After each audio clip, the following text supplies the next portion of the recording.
Dans cette vidéo, nous allons parler des principes fondamentaux de la comptabilité pour les débutants. On sait tous que la comptabilité est un domaine qui paraît très complexe et parfois ça frustre certaines personnes à l'idée d'apprendre des notions qui tiennent à la comptabilité, que ce soit des chefs d'entreprise, des entrepreneurs, des commerçants ou même des businessmen. On préfère juste faire une stabilisation de ce que nous avons gagné, des entrées et des sorties. Dans cette vidéo, je vais partager avec vous la contradiction de cette conception-là et je vais vous dire que dorénavant, vous pouvez vous-même faire votre comptabilité sans toutefois avoir le stress à savoir est-ce que je suis comptable de formation, qu'est-ce que je connais en comptabilité pour me permettre de dire que je devrais faire moi-même ma comptabilité. Je suis John, je suis un profane de la comptabilité en cours d'acquisition des connaissances et compétences professionnelles et je me dis seulement pour moi de partager avec vous ce que je connais en comptabilité afin que non seulement je vous édifie mais aussi j'apprends de la comptabilité parce que la comptabilité est un domaine très large. Entrons dans le vif du sujet. Le premier principe fondamental de la comptabilité, c'est les états financiers. Quand on parle d'état financier, on parle dans un premier plan du bilan financier qui regroupe l'ensemble des actifs et des passifs dans une entreprise, dans un ménage ou bien encore dans une activité.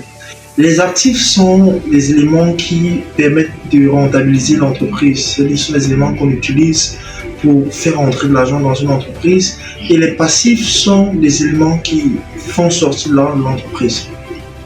Je prends un exemple, à JC Pro, lorsqu'on dépense 10 000, ça veut dire qu'on a des actifs qui représentent 10 000 francs. Au compte de résultats. Le compte de résultats, c'est le rapport entre les passifs et les actifs. Lorsqu'on prend les passifs, on soustrait les actifs, on verra qu'il y a un surplus. S'il y a un surplus, ça veut dire que notre résultat est positif et on a fait du bénéfice. Si le résultat est négatif, ça veut tout simplement dire qu'on a fait une perte et si le résultat est zéro, ça veut dire neutre, ça veut tout simplement dire que l'entreprise n'a fait ni de bénéfices ni de pertes. Et c'est le cas dans les ménages et les activités. Le deuxième principe qui est le principe de la partie double. En entreprise, on dit souvent que à chaque entrée ou à chaque dépense effectuée, il y a une activité qui se succède.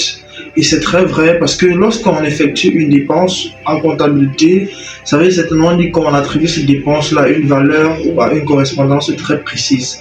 Si on achète un stylo, ça veut dire que la perte qui est partie de l'entreprise, qui est la sortie de cet argent pour acheter le stylo, est équivalent à ce stylo-là qui est revenu en entreprise. C'est là qu'on parle du principe de la partie double.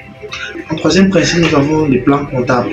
Les plans comptables sont les documents qu'on trouve régulièrement en entreprise. Ça peut être les états financiers, ça peut être les factures, ça peut être les déclarations fiscaux.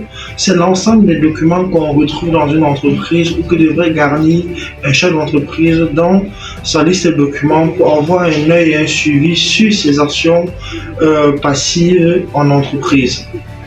On passe au quatrième principe, qui est le flux de trésorerie. Une entreprise, c'est son flux de trésorerie. Le flux de trésorerie, c'est quoi?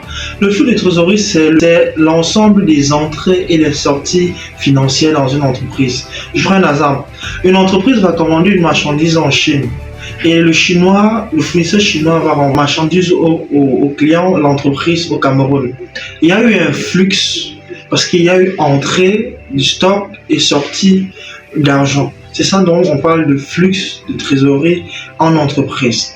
J'espère que ces quelques principes vous ont aidé et je compte partager avec vous très prochainement d'autres principes qui pourront encore mieux vous édifier. Si cette vidéo vous l'avez aimée, laissez un like, laissez un commentaire, abonnez-vous et surtout si vous voulez renforcer vos connaissances et vos compétences pratiques, n'hésitez pas à nous contacter au 692 01 26.